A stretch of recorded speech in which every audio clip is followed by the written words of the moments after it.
ভাবুন তো, আজ থেকে 400 বছর আগে মুঘল সম্রাট জাহাঙ্গীরের রান্নাঘরে কোনো এক বিকেলে জন্ম নিয়েছে এক অদ্ভুত পদ, যে খাবারটি আজ আমাদের সবাইয়ের কাছে এই মোগলাই পরোটা নামে জনপ্রিয়। নমস্কার, আমি রানু।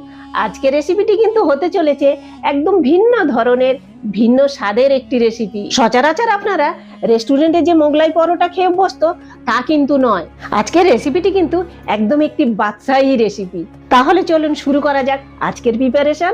রানু দিদি রানু দিদি রানু দিদি রান্নাঘর।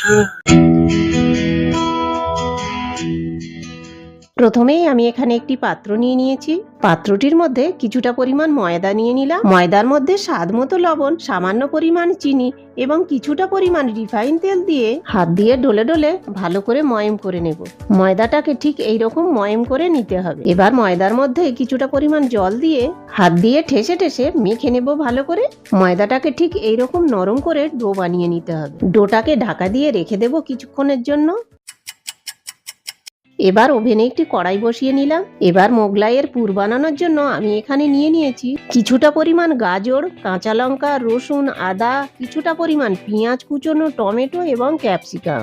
আর এখানে আমি 250 গ্রাম চিকেন নিয়ে নিয়েছি। চিকেনটাকে আমি আগের থেকেই ম্যারিনেট করে রেখেছিলাম। কড়াইতে কিছুটা পরিমাণ তেল দিয়ে দেব। প্রথমে কড়াইতে রসুন এবং গাজর দিয়ে গাজরটাকে 50% মতো ফ্রাই করে নেব। গাজরটা ফ্রাই হয়ে এলে এর মধ্যে ক্যাপসিকাম, কুচোনো টমেটো, পেঁয়াজ, আদা কুচি এবং কুচোনো কাঁচা লঙ্কা দিয়ে খুন্তি দিয়ে নাড়তে নাড়তে হালকা করে ফ্রাই করে নেব। স্বাদ মতো লবণ দিয়ে আবারও নাড়তে থাকবো ভালো করে। এগুলো সম্পূর্ণ হয়ে এসছে। এবার এগুলোকে একটি প্লেটে সুন্দর করে তুলে রাখলাম। কড়াইতে আবারও কিছুটা তেল দিয়ে ম্যারিনেট করা চিকেনটা দিয়ে দেবো এর মধ্যে। চিকেনটাকেও খুন্তি দিয়ে নাড়িয়ে নাড়িয়ে ফ্রাই করে নেব ভালো করে। আমি ততক্ষণ চিকেনটাকে নাড়াতে থাকি। আপনারা কে কোথা থেকে আমার এই ভিডিওটি দেখছেন তা অবশ্যই কমেন্ট করে জানাবেন। আমার আগের ভিডিওতে কমেন্ট করেছিলেন অর্ণব ঘাটি কলকাতার থেকে। প্রিয়ব্রত দাস জানিয়েছিলেন ভিডিওগুলি খুব ভালো লাগছে। এছাড়া আরো অনেকে। সবাইকে অসংখ্য ধন্যবাদ জানাই আমার তরফ থেকে।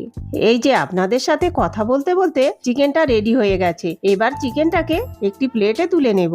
এর মধ্যে এক এক করে পরপর দুটো ডিম ফাটিয়ে সমস্ত উপকরণগুলোকে চামচ দিয়ে একে অপরের সাথে ভালো করে মাখিয়ে নেব। এবার এখানে ময়দার ডোটিকে নিয়ে হাত দিয়ে একটু বড় বড় আকারের লেচিগুলি কেটে নেব। লেচিগুলোকে ঠিক এই রকম সাইজের কেটে নিয়েছি আমি। একটা লেচি নিয়ে লেচির উপর কিছুটা ময়দা ছড়িয়ে দিয়ে খুব সুন্দরভাবে একদম পাতলা করে বেলন দিয়ে বেলে নেব লেচিটাকে। এই যে দেখুন, আমি যেমন পাতলা করে বেলে নিয়েছি আপনাদেরও কিন্তু ঠিক এই রকম পাতলা করে বেলে নিতে হবে। এবার আমি ওভেনে একটি প্যান বসিয়ে প্যানে পরিমাণ মতো তেল দিয়ে তেলটাকে গরম হতে দেব। আর এদিকে আমি স্টাফিংটা রুটির উপর চামচ দিয়ে ছড়িয়ে দেব, যাতে প্রত্যেক কামড়েই মুখের মধ্যে যেন চিকেনের স্বাদ অনুভব করা যায়। এবার রুটিটা 4 সাইড খুব সুন্দর করে ঠিক এই রকম ভাবে ভাঁজ করে গরম তেলের মধ্যে ছেড়ে দেব। এবার এটাকে উল্টিয়ে পাল্টিয়ে দুই দিক খুব সুন্দর করে ভেজে নেব। এইরকম লাল লাল মুচমুচে করে এগুলোকে ভেজে নিতে হবে। আমি ততক্ষণ বাকি মোগলাইগুলো ভেজে নিই। আর আপনারা পরবর্তীতে আমার এই চ্যানেলে কোন খাবারের রেসিপি দেখতে চান তা অবশ্যই কমেন্ট করে জানাতে ভুলবেন না কিন্তু। ব্যাস, ভাজার পর্ব শেষ। এবার এটাকে প্যান থেকে তুলে নিলাম। নিন, এবার গরম গরম প্লেটে করে মাখা মাখা আলুর তরকারি, পেঁয়াজ এবং সামান্য সস কাসুন্দি সহযোগে পরিবেশন করুন এই বাদশাহী মোগলাই। আশা করি আজকের রেসিপিটি আপনাদের ভালো লেগেছে। ভালো লাগলে অতি অবশ্যই চ্যানেলটিকে সাবস্ক্রাইব করবেন এবং পাশে থাকবেন। তাহলে চলুন, দেখা হচ্ছে পরের ভিডিওতে অন্য কোনো রেসিপি নিয়ে। সবাই সুস্থ থাকবেন, ভালো থাকবেন। টাটা।